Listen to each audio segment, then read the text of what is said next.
febrero de 2018 entrará en vigor la reforma constitucional en materia laboral que crea tribunales laborales y un órgano desconcentrado que se encargará de registrar los sindicatos, entre otros muchos aspectos.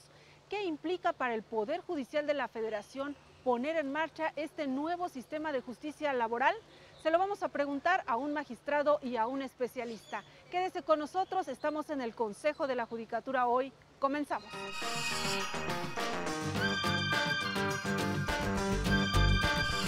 México es el único país en todo lo que es Latinoamérica y muchos países de Europa en donde no tenemos, en este momento, no tenemos la justicia laboral en los poderes judiciales, no tenemos sistema de recursos. Todos los países así lo manejan desde hace muchos años. Entonces a México deberían de incorporarlo a esa modernidad de la justicia laboral. No hemos podido resolucionar nada desde el 99 en una empresa de plásticos y juguetes. La empresa la dieron en quiebra y algunos de los que empezamos con el problema laboral ya fallecieron 3. No vengo a checarlo de una resolución que ya tengo 6 años y no se me da respuesta, no se ha arreglado nada, todo se ha complicado. Como le decía al inicio del programa, desaparecen las juntas de conciliación y arbitraje, estas instancias que resolvieron los conflictos laborales durante 100 años, un siglo, bueno, pues desaparecen a partir de la reforma constitucional en materia laboral, y precisamente para hablar sobre estos temas están con nosotros nuestros invitados, el magistrado Sergio Pallares y Lara, quien ingresó al Poder Judicial de la Federación en 1985, él fue secretario de tribunal, secretario de la Suprema Corte de Justicia de la Nación, y juez de distrito en 1992, magistrado de circuito en 1997. Bienvenido, magistrado. Gracias, Mónica. Y también me da mucho gusto presentarles al licenciado Arturo Alcalde Justiniani. Él es egresado de la Universidad Iberoamericana, también egresado de la máxima casa de estudios, y el licenciado Justiniani con una experiencia en asesoría legal y en temas laborales de más de 40 años. Bienvenido. Muchas gracias. Bueno, pues para iniciar un poco del contexto, magistrado, ¿cuáles son los aspectos que podemos destacar, ¿no?, de esta reforma constitucional de 2017? Con mucho gusto, Verónica, además con el gusto de estar en el canal judicial, nuestro canal del Poder Judicial Federal, en este hermoso Museo de la Estampa. Así es. Pues para empezar habrá que destacar que es la reforma más importante en materia laboral desde 1917, en que se crea el artículo 123. Ha habido reformas en 1929 para federalizar la facultad de legislar en materia laboral, luego la expedición de las leyes de 1931, de la de 1970, 1980 y 2012. Así que esta va a ser la más trascendente porque toca, para empezar, lo que ya comentabas en relación a que desaparecen las juntas de conciliación y arbitraje. El por qué está justificado o no, habrá que comentar de ello, pero es uno de los primeros aspectos que toca esta reforma. Otro punto muy importante tendrá que ver obviamente con la cuestión sindical de contratos colectivos de trabajo, porque se crean órganos, un órgano federal de exprofeso para encargarse del registro de sindicatos y de contratos colectivos de trabajo. Además, órganos de conciliación. Es decir, vamos a tener un órgano administrativo para conciliar y los jueces pertenecientes al Poder Judicial Federal o local para encargarse de la etapa contenciosa. Y los aspectos que entraña todo esto del sindicalismo pues son relevantes para esta reforma.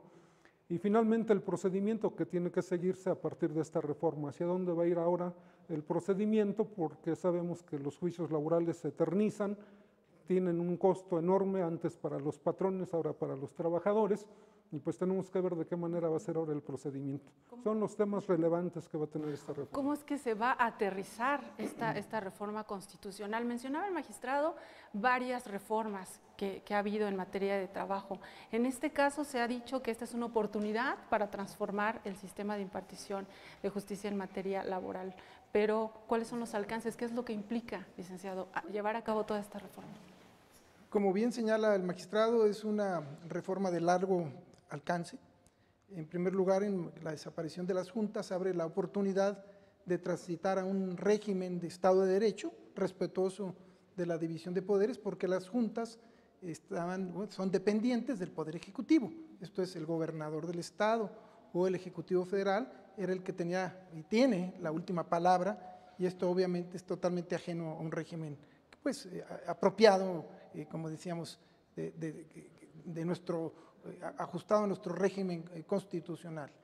En segundo lugar, el hecho de que haya un organismo nacional encargado de registro de sindicatos y contratos colectivos abre la posibilidad de que se respeten los convenios internacionales en materia de libertad sindical y también de que el mundo de la contratación colectiva se sustraiga de los vicios y de este control tan férreo que existe por parte del sector empresarial y de un sindicalismo tradicional pues ajeno a los intereses de los trabajadores, que generaron los contratos de protección patronal, en donde el patrón pone al sindicato de su preferencia. Entonces es un organismo autónomo, por definición, un organismo que no debería tener ninguna intervención, sino exclusivamente la decisión de sus propios órganos.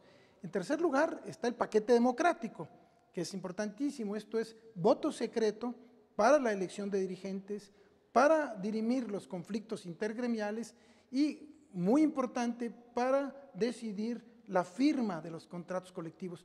Los trabajadores podrán votar a través de un voto libre y personal y secreto, si quieren el sindicato, si no quieren al sindicato o si quieren otro sindicato.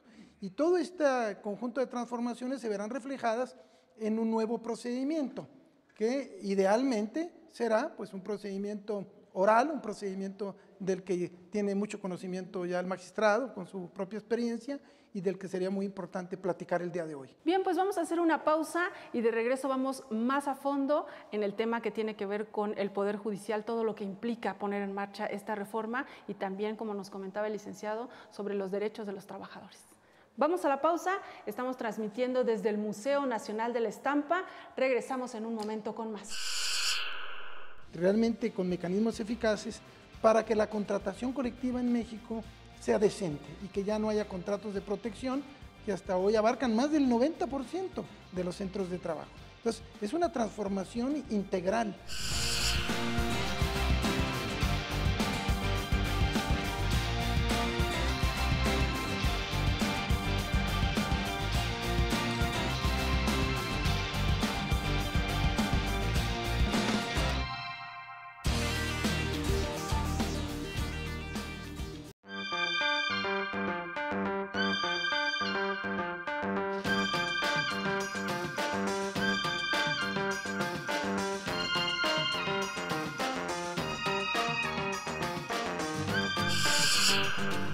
Ya estamos de regreso y seguimos conversando sobre la reforma en materia laboral, y antes de retomar nuestra charla quiero invitarlos a ver una pieza en la que pues recabamos algunos testimonios de trabajadores que actualmente tienen sus asuntos en las juntas de conciliación y arbitraje, y regresamos para comentar este tema. Vamos a verlo.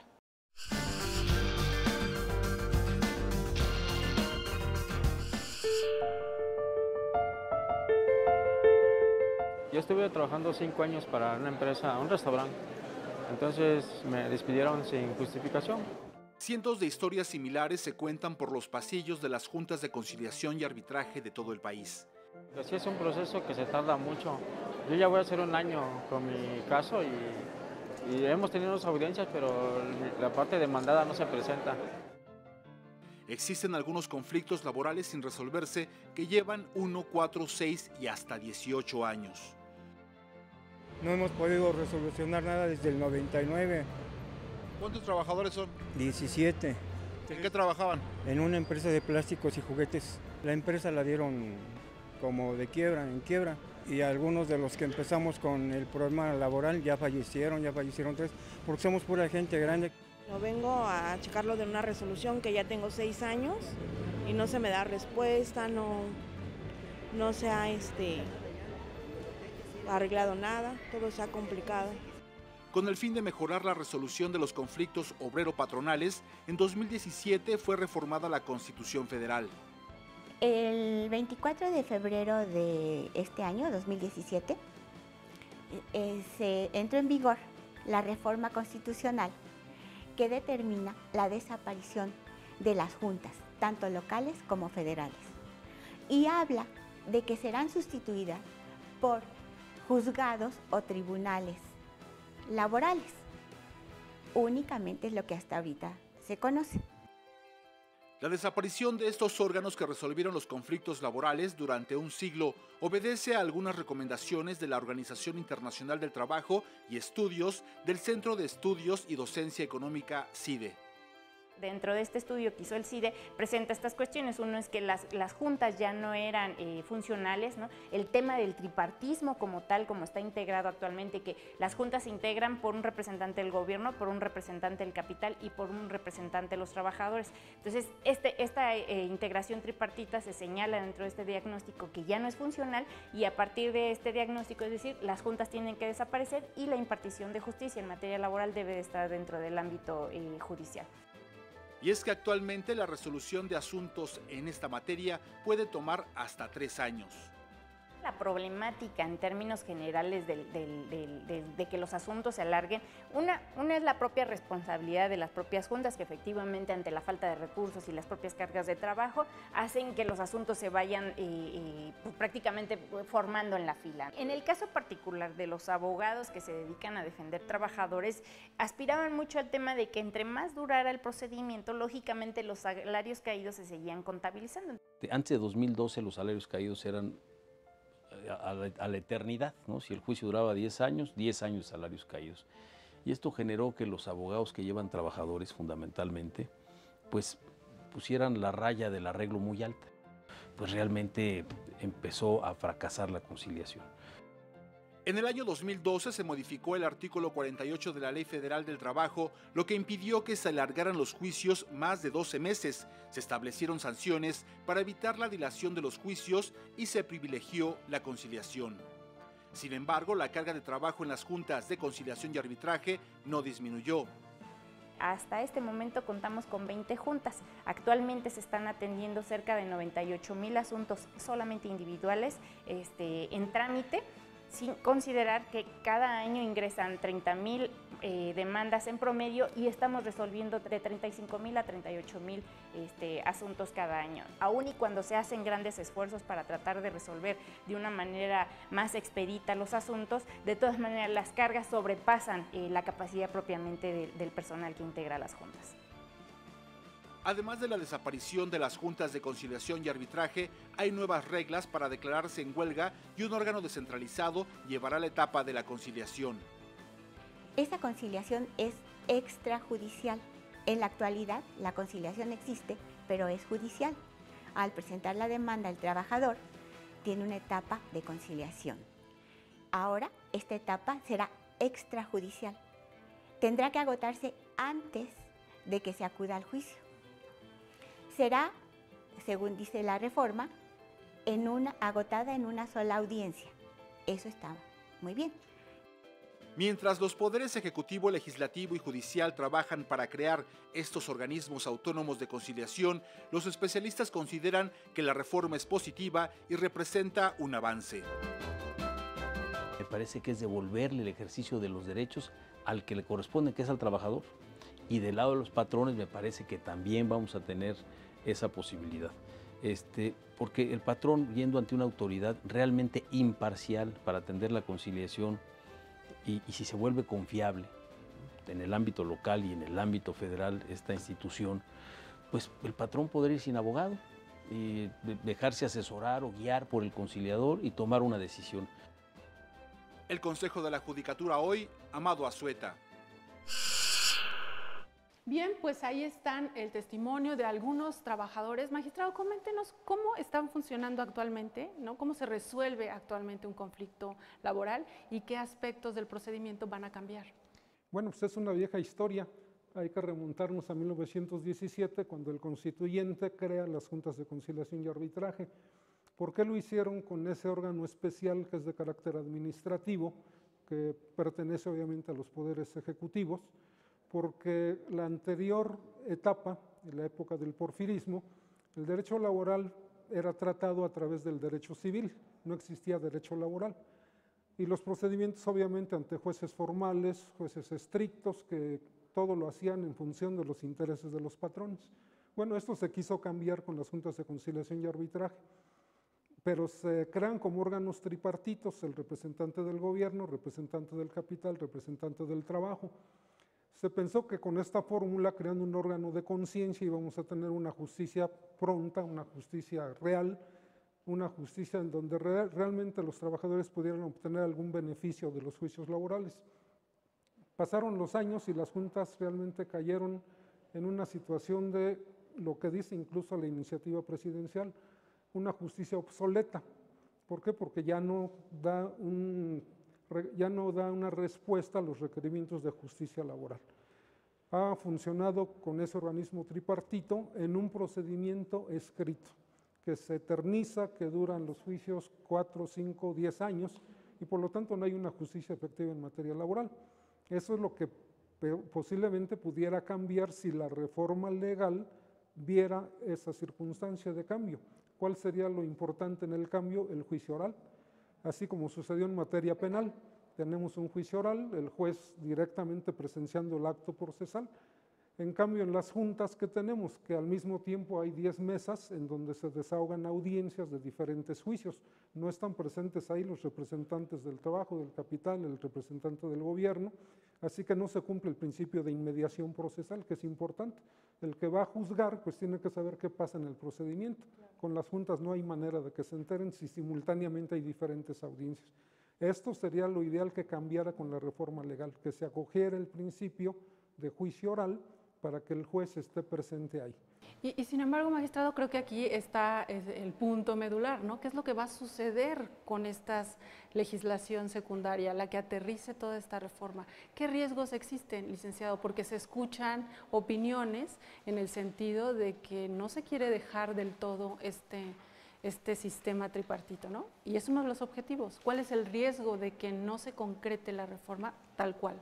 Bueno, efectivamente, como bien lo señalas, hay mucha inconformidad sobre ya la instrumentación de esta reforma que ha generado muchas expectativas y que, como bien se señala el magistrado, es una gigantesca oportunidad para el país, para el modelo laboral, para el sistema productivo.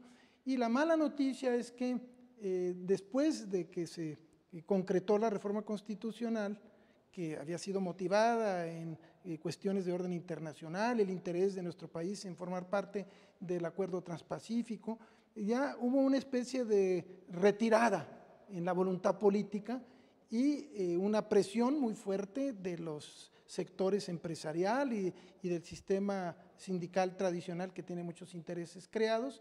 Y en el punto del procedimiento, la noticia que hay en un escenario de secrecía, porque creo que lo más lamentable es que no ha habido un debate público. En otros países una reforma de esta magnitud pues te lleva varios años en los que participan los sectores, la academia, participan obviamente el Poder Judicial, que debería tener un papel mucho más importante, debería ser coautor de este proceso. Y la noticia es que se va a hacer modificaciones muy menores al procedimiento, hay mucha resistencia, un cambio hacia la auténtica oralidad.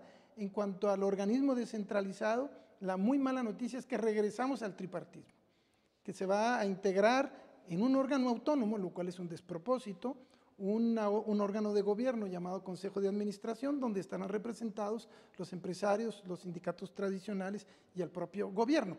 Imagínese usted un órgano tripartito para registrar sindicato, es una barbaridad, pero por ahí camina.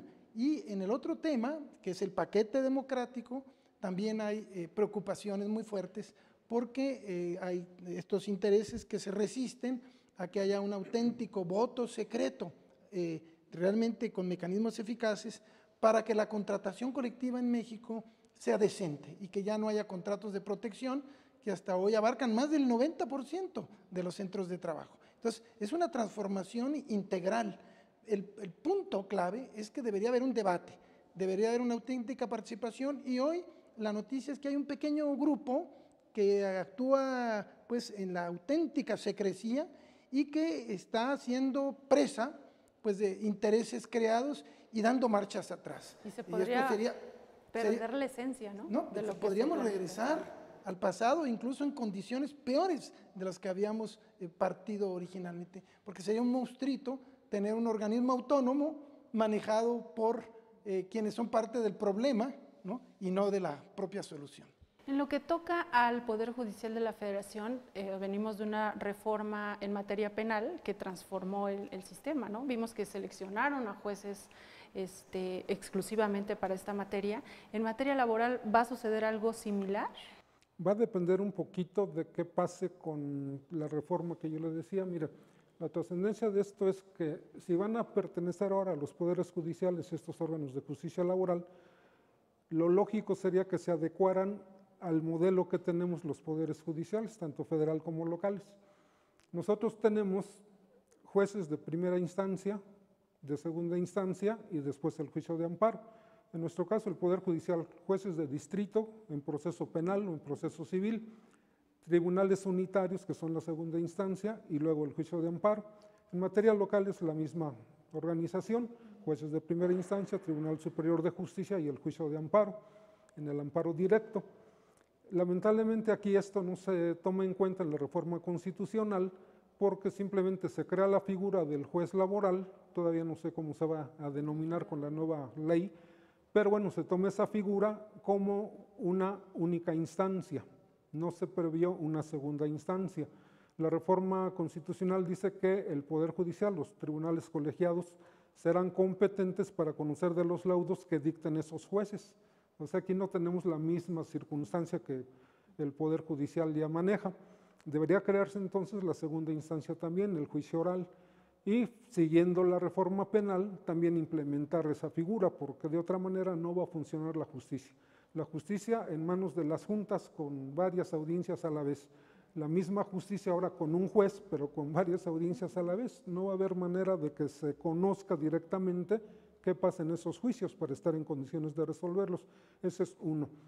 El segundo problema es la duración de los juicios. En materia penal, pues ya lo vemos que son juicios realmente abreviados, incluso los órganos son órganos que tienen al juez, su secretaria, su chofer, un auxiliar jurídico, y ese es todo el órgano. Si se acoge un sistema igual al que ya tenemos en materia de procesos civiles o penales, pues vamos a requerir aparatos muy grandes. El juez con no sé cuántos 10 secretarios, con 3 actuarios, etcétera, y van a ser aparatos muy costosos. Y además, pues con esa circunstancia de que no va a estar presente en todas las audiencias, porque sería imposible. Entonces, me parece que habría que acoger el juicio oral, que tengamos esa estructura parecida a la materia penal y que sean juicios abreviados. Requerimos la segunda instancia. México es el único país en todo lo que es Latinoamérica y muchos países de Europa en donde no tenemos, en este momento, no tenemos la justicia laboral en los poderes judiciales, no tenemos sistema de recursos. Todos los países así lo manejan desde hace muchos años. Entonces a México deberían de incorporarlo a esa modernidad de la justicia laboral. Ojalá que se hiciera en esa reforma legal. Muchos pendientes, sin duda. Un poco para ubicar a nuestros amigos de Canal Judicial en el tiempo, ¿no? Se publica esta reforma en febrero de 2017, ¿y qué es lo que sigue? El siguiente plazo, ¿cuál es? Como para establecer las leyes secundarias, ¿qué leyes necesitamos? Y si va a haber como otro plazo más para poner en marcha todo esto. Ese es un tema muy importante, que es la instrumentación, ¿no? La reforma constitucional señala en un artículo transitorio que en el término de un año deberán generarse las normas, ¿no?, que instrumenten precisamente estos cambios. Esto quiere decir que para febrero de 2018 ya debemos llevar a cabo esa normatividad. Estamos ya muy próximos, prácticamente a nada. Entonces, por esa razón hay una urgencia de decir qué va a suceder. Y la ventaja es que esa normatividad puede establecer su propia, digamos, su vacatio legis, esto es, puede establecer nuevos plazos que parece ser que urgen. ¿Así como en la materia penal de años? No, pues digo, los que resulten necesarios, pero llevar a cabo una cosa, digamos, un cambio así, digamos, atrabancado y sobre todo sin una definición de recursos, porque los poderes judiciales, tanto el federal como los locales, ahorita están muy angustiados, no solo porque la reforma se lleve a cabo en secreto, porque no hay información, porque hay mucha queja por la ausencia de participación, sino porque no hay certidumbre en términos presupuestales. Entonces, el tiempo también ya se vino encima y por esa razón creo que lo que ahorita urge es dar un espacio de discusión. Todavía falta que en el Congreso se discutan estos aspectos, y lo central es aprovechar esta maravillosa oportunidad. Como bien decía el magistrado, tenemos frente a nosotros la oportunidad de tener un procedimiento para que la población tenga juicios rápidos, para que no haya esa lentitud, para que no tenga costo fuerte ni para las empresas, ni para los propios trabajadores, para que haya transparencia, para que haya justicia, para que haya jueces ahí en el mostrador y que rápidamente digan quién tiene la razón, lleven ahí los testigos y no haya toda esta burocracia y este costo brutal. Y por otro lado, una urgencia para tener un organismo descentralizado verdaderamente autónomo, sin ningún tipo de manipulación e intervención, y una recuperación del derecho de asociación, el sindicalismo auténtico, democrático, como en cualquier otro país del mundo, y esa institución tan importante que es la negociación colectiva, que es fuente de diálogo social, fuente de productividad racional, fuente de mejora. O sea, toda esa gigantesca oportunidad que nos da esta reforma tan importante va a depender de su instrumentación. No hay buenas noticias, pero por esa razón es importante ese tipo de debates para que el gobierno pues genere una voluntad política y permita el diálogo, abra la discusión y obviamente otorgue los recursos necesarios, tanto desde el punto de vista financiero como los tiempos adecuados para que se pueda concretar. Bien, vamos a hacer una segunda pausa y regresamos con más comentarios sobre la reforma constitucional en materia laboral. No se vaya, estamos en el Consejo de la Judicatura hoy. Regresamos. Van a ser miles de expedientes. ¿Cómo se va a lograr? Por una parte, recibir esa gran carga de trabajo y por otra parte, desahogar la nueva carga que se va a ir generando día con día. Va a ser algo difícil, pero precisamente ahí está el quid del asunto. ¿Cómo se va a organizar la nueva justicia laboral?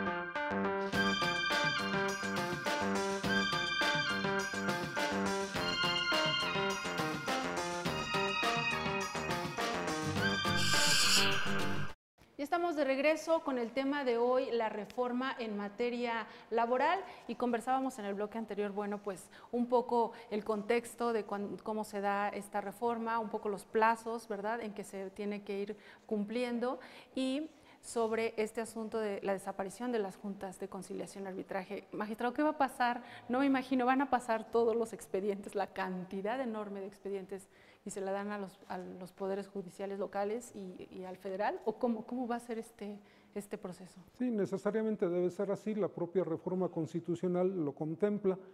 En el momento en que las juntas desaparezcan, toda la carga de trabajo, que sabemos que son miles y miles de expedientes en toda la República, automáticamente pasarán a los poderes judiciales.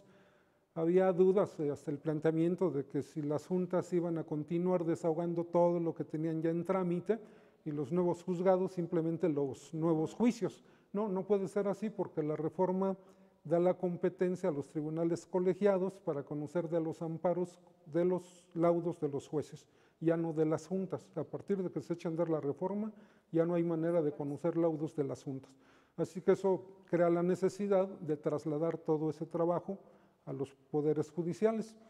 Van a ser miles de expedientes. ¿Cómo se va a lograr? Por una parte, recibir esa gran carga de trabajo y por otra parte, desahogar la nueva carga que se va a ir generando día con día. Va a ser algo difícil, pero precisamente ahí está el quid del asunto. ¿Cómo se va a organizar la nueva justicia laboral?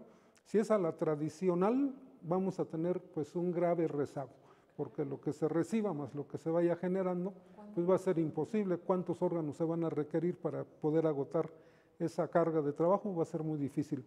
Repito, por lo costoso, hay que pensar desde instalar un órgano. ¿En dónde lo vamos a instalar? Se va a construir, se va a rentar, lo que ya implica económicamente. ¿Cómo se va a integrar? El órgano va a tener, por decir alguna plantilla de 30 personas, el costo que va a implicar. Si es el juicio tradicional escrito, pues todo lo que implica también el gran costo de tener juicios escritos. Por eso es importante que en esta reforma legal se previera la introducción del juicio oral, la segunda instancia. Ahora, si se introduce el juicio oral, pues necesariamente tienen que ser órganos menos costosos, pequeños aparatos para desahogar, y puede haber muchos, los necesarios, para poder desahogar esa carga de trabajo que va a ser enorme. Ese es un primer problema. El segundo problema, ¿qué va a pasar con el personal de las juntas de conciliación y arbitraje? Todo un tema. Porque es un mundo de gente el que trabaja en las juntas, ¿qué va a pasar con ellos? Que también tienen sus derechos laborales. Por supuesto que tienen sus derechos, estamos en situación de crisis, no hay suficientes empleos y ahora pues otro grupo social a la calle, se tiene que pensar también en ellos, cómo reubicarlos en los nuevos órganos de justicia laboral. La reforma plantea que todo esto se encargue a especialistas de la materia, pues ahí hay muchos especialistas. Se puede establecer un sistema de captación de personal o de funcionarios, de abogados, para integrarse a los nuevos órganos.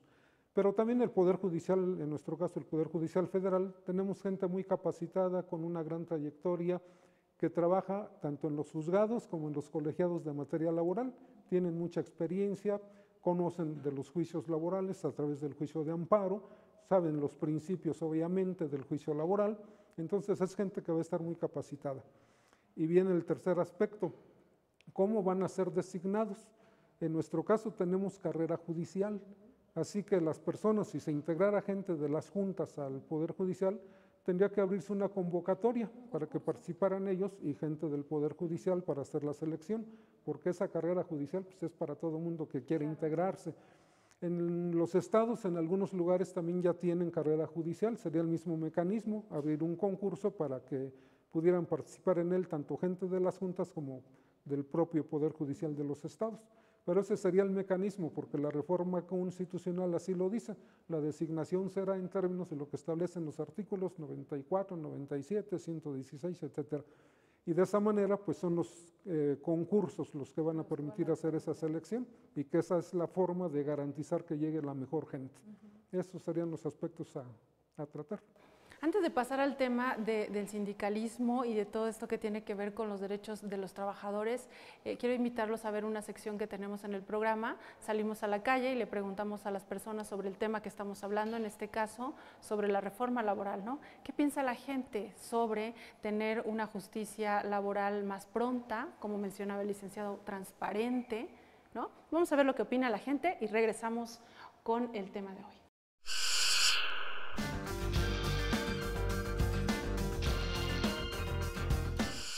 La gente no los pone en práctica. Hay cambios y cambios y cambios para el beneficio de la gente y no los ponen en práctica. Aquí no nos dejan, no nos ayudan, no nos apoyan. Que hasta que no consigamos la dirección exacta de los lugares, no te pueden ayudar en nada. Nosotros estamos a punto de que nos despidan a la fuerza, nos ponen trabas para que ya no vayamos a trabajar. Todo depende si está de acuerdo el empleado. Si está de acuerdo, pues adelante. Pues en que deben de obligar a las empresas en que sí les deben de pagar como corresponde. Sí, nada más. Sí, estaría muy bien porque muchas veces las empresas toman decisiones sin que consulten a lo que viene siendo el personal, pero pues igual estaría bien que llegaran a un acuerdo antes de tomar cualquier otra decisión. Pues es que hay beneficios para el patrón, pero no para el trabajador. Despidan justificadamente, más que nada es eso. Y pues debe de, más que nada, darnos conocimiento y asesoría acerca de cómo defendernos acerca de cualquier despido. De lo único que tengo conocimiento es que el juicio debe de ser ya nada más de un año. Pues es que es lo ideal, ¿no? Porque al final del día nada más te dicen adiós y ni siquiera te dicen el porqué. Y si es un motivo justificable, pues por lo menos saber realmente qué fue la causa, ¿no? Porque a veces también te inventan cosas. Bueno, pues ahí está la opinión ciudadana. Y sobre el tema del sindicalismo, yo les quiero comentar, siempre hay la percepción, hay mucha gente que ni siquiera quiere involucrarse con la vida de un sindicato porque se relaciona con corrupción, ¿no? Porque los vicios que ha arrastrado con los años. ¿Qué es lo que tendríamos que esperar o qué es lo que tendría que suceder para que en México hubiera un sindicalismo pues real que defendiera los derechos de los trabajadores? Un poco lo que comentaba al principio. Bueno, efectivamente la gente tiene esa percepción porque corresponde a la realidad. O sea, tenemos una historia corporativa muy antigua en México, muy vinculada entre el Estado y el movimiento laboral, en el que hubo pues periodos de protección a los trabajadores, pero también de control y luego una etapa neoliberal en la que el Estado pierde espacios y lo retoman las empresas, y el sindicalismo se convirtió en un instrumento pues de manipulación, obviamente salvo excepciones de sindicatos democráticos, en la que se ponen más al servicio de las empresas que de los trabajadores, y su instrumento ha sido los contratos colectivos de protección patronal, que fueron motivo de escándalo mundial. Eso fue una de las cuestiones que motivaron esta reforma. Quejas ante la OIT, quejas ante los organismos de derechos humanos que le dijeron a México, oye, tú no tienes realmente reglas justas para que haya un sindicalismo real, no tienes voto secreto, los contratos colectivos los deciden los empresarios. Y sin embargo, el sindicalismo, digamos, hay que recuperar su prestigio. Si nosotros volteamos a la experiencia internacional, un sindicalismo adecuado es fuente, en primer lugar, de concertación, si hay una negociación colectiva auténtica, donde en un diálogo auténtico con los empleadores se discutan el valor de la fuerza de trabajo, sistemas productivos modernos, sobre todo en estos tiempos con el avance tecnológico, es fundamental, es fuente para políticas públicas, para transitar hacia sistemas donde haya más protección universal, que es ahorita una exigencia nacional, ¿no? De que donde haya pisos mínimos, donde el trabajador sea protegido como ciudadano más que como trabajador. Es fuente de democratización, porque en México la transición democrática pues quedó pues muy coartada en el ámbito de lo electoral, sin embargo no permeó en el ámbito laboral, y que es fundamental. O sea, el sindicalismo democrático realmente es una gran noticia, porque no podemos representarnos solos. Va a durar tiempo para que se recupere este prestigio, pero esta reforma constitucional es clave, sobre todo si se respeta auténticamente el voto secreto y libre. Son donde se le consulte a la gente y se le diga, mire, este es el sindicato que pretende representarte, le digan, no lo quiero, o sí lo quiero, o no, o pueden optar, seguramente habrá un periodo en que la gente diga, no quiero a nadie, ¿no? Y después habrá la recuperación de gente honrada, decente, que viva como gente decente, que no ostente riquezas, ¿no? y que viva como los trabajadores en general, o sea, lo que se llama, pues, que se genere esa confianza, ¿no? Entonces, creo que si hay democratización auténtica, por eso la importancia de que el organismo descentralizado no sea tripartito, sea autónomo, ese es clave. Y es clave el acceso a través del voto secreto. Y también una buena noticia es que va a haber la necesidad de los sindicatos de acreditar su afiliación para poder emplazar a huelga, porque esto va a impedir toda la extorsión de la que son víctimas muchas empresas, donde llega un sindicato y que yo aquí te emplazo a huelga y me das un dinero. Eso es todos los días. Más del 90% de los emplazamientos de huelga por firma o titularidades son falsos.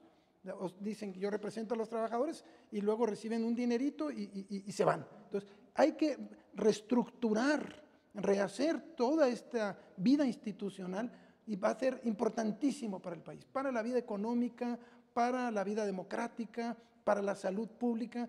Por esa razón, la trascendencia y la importancia de que se abra la discusión. Porque si esto se hace en el secreto, como se está haciendo, bueno, pues vamos a tener una versión muy negativa y vamos a desperdiciar una maravillosa oportunidad que tuvimos. Magistrado, finalmente y a manera de conclusión de esta interesante charla, nos quedamos con esta idea que expone el licenciado. Es una gran oportunidad para transformar el sistema de justicia laboral. Efectivamente, y como es una gran oportunidad, se requiere voluntad política. Si no hay voluntad política del Estado, no va a haber nada. Va a ser una reforma insulsa, una reforma más que no va a trascender y no va a resolver los graves problemas que tenemos en esta materia, los grandes requerimientos tanto de empresarios como de trabajadores de tener órganos confiables para ir a pelearse. Ahora, esta voluntad política pues se ve afectada por varios factores. Primero, ese desinterés que existe porque están ocupados en otros temas, menos en este tema que es tan trascendente. Viene 2018, elecciones federales. Entonces, recursos que van a ir por toneladas hacia la elección federal y recursos que no van a ir a la reforma laboral. Si no hay recursos, no se va a hacer tampoco una buena reforma. Así que voluntad política con recursos. Pero también tener la idea clara de qué queremos o qué requerimos para una justicia moderna, eficiente, imparcial, autónoma. Pues requerimos, insisto en ello, en que si ya son órganos del Poder Judicial, tienen que ajustarse al modelo que tenemos en los poderes judiciales. Tenemos que tener un tribunal que responda al orden de jerarquía, tribunal inferior, tribunal superior, tenemos que tener el juicio oral para que sea una justicia efectiva. El principio de inmediación procesal es relevante para que exista un sistema de justicia confiable.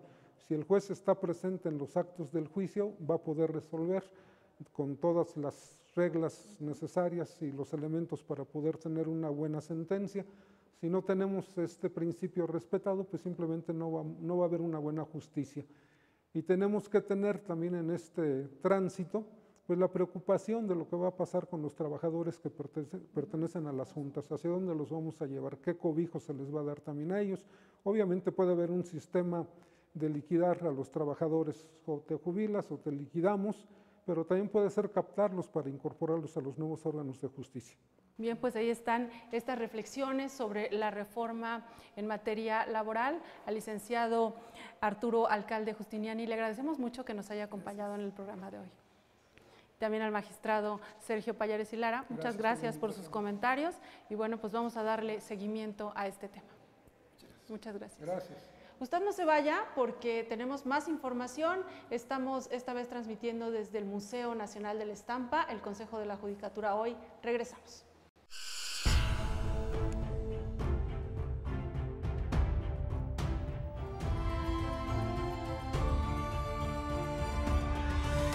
Claro, estamos muy contentos porque nuestra Constitución del 17 fue la que estableció las bases suficientes para que ahora tengamos muchas instituciones de carácter democrático, como las últimas reformas donde se establece que a nivel nacional la existencia de procedimientos de carácter oral y contradictorio. Estos juicios orales y contradictorios son una muestra fiel de los procesos democráticos en crecimiento que ha tenido nuestra Constitución de 1917.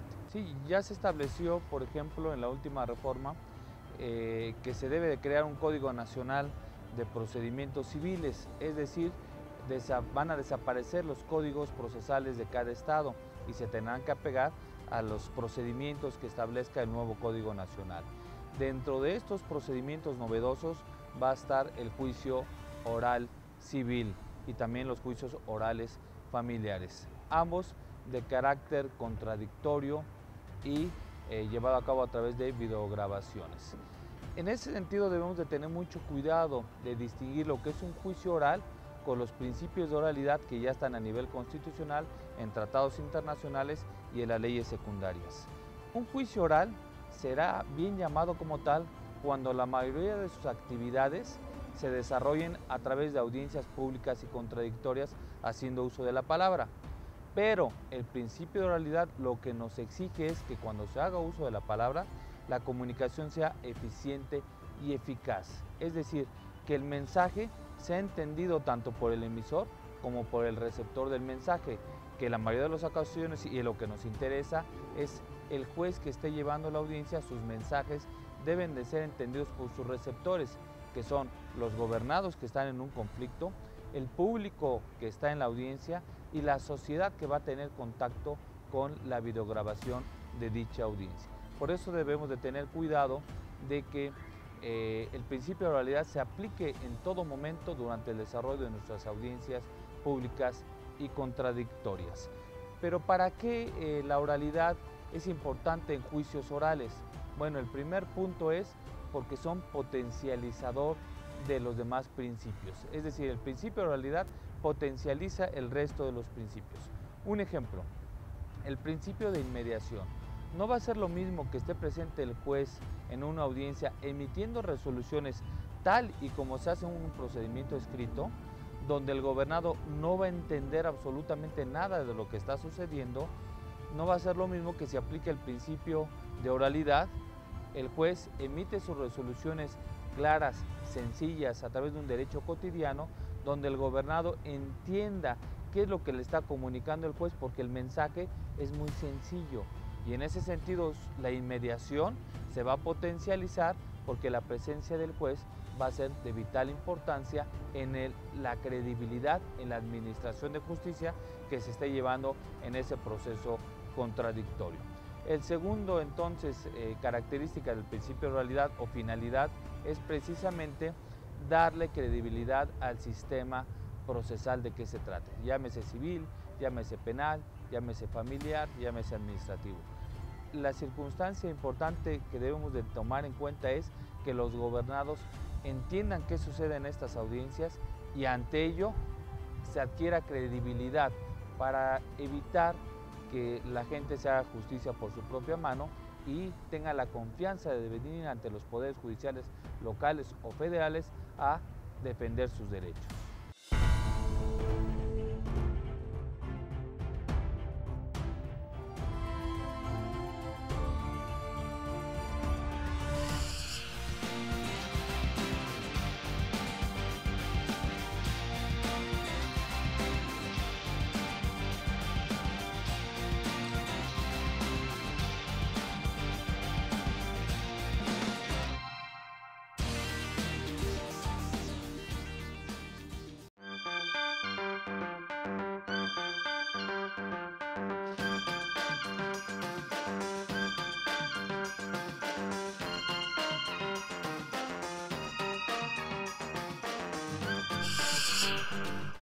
Ya estamos de regreso transmitiendo desde el Museo Nacional de la Estampa y permítame comentarles sobre la colección nacional de viñetas con las que cuenta el museo. Son alrededor de 12,000 obras, una muestra representativa del patrimonio artístico nacional que demuestra pues la gran tradición de la estampa mexicana con autores como José Guadalupe Posada, Julio Ruelas, David Alfaro Siqueiros y Rufino Tamayo. Vamos ahora a ver la estadística judicial.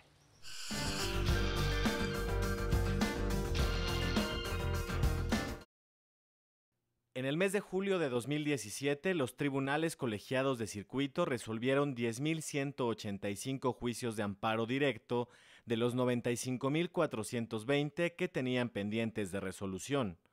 En ese mismo mes, los tribunales unitarios de circuito contaban con 1,604 juicios de amparo indirecto. De esta carga de trabajo se desahogaron 421. Los juzgados de distrito resolvieron 40,046 juicios de amparo indirecto de los 132,231 acumulados en el séptimo mes del año. Ya nos vamos, pero antes, como cada semana, nuestra recomendación para ver cine relacionado con el mundo del derecho.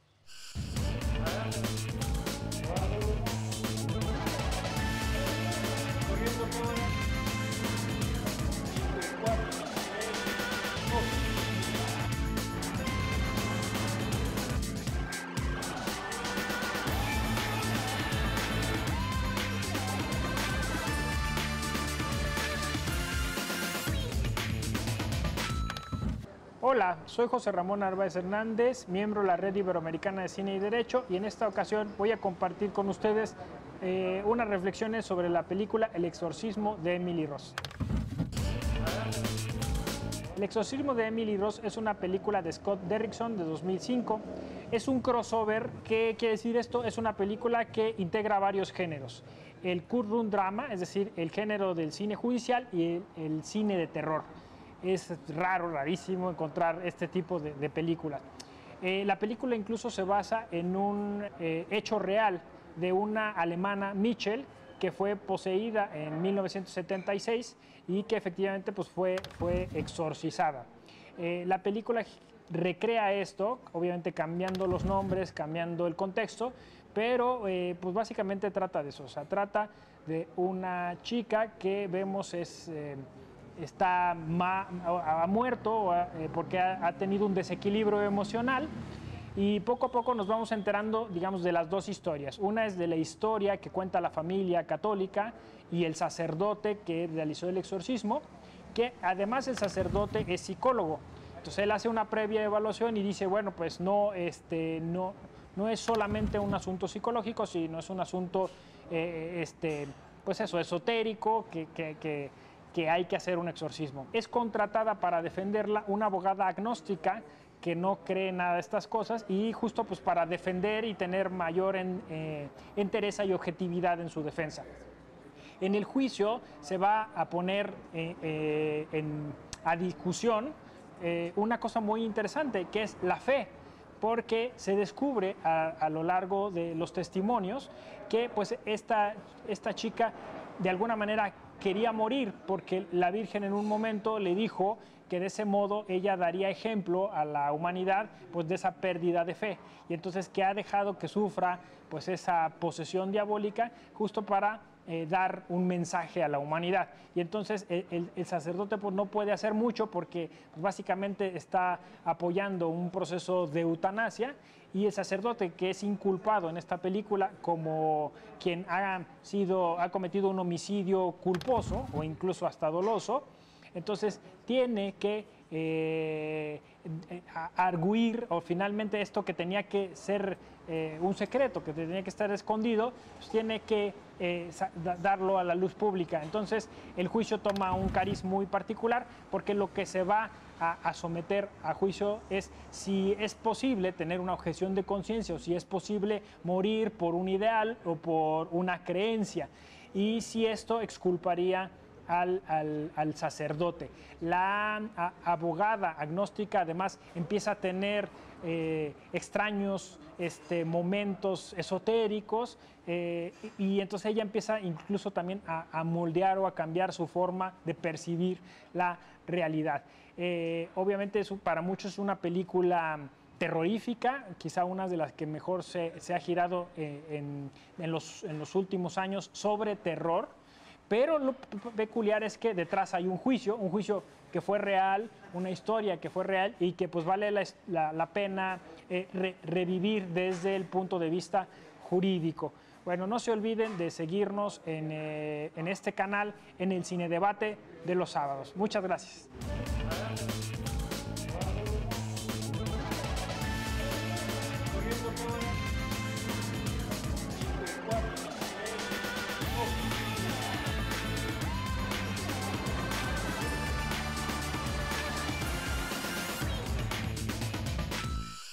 Así llegamos al final del programa de hoy. Recuerda que lo esperamos la próxima semana con más sobre las actividades de la Judicatura Federal. A nombre del equipo de producción que hace posible este programa, le agradezco su atención.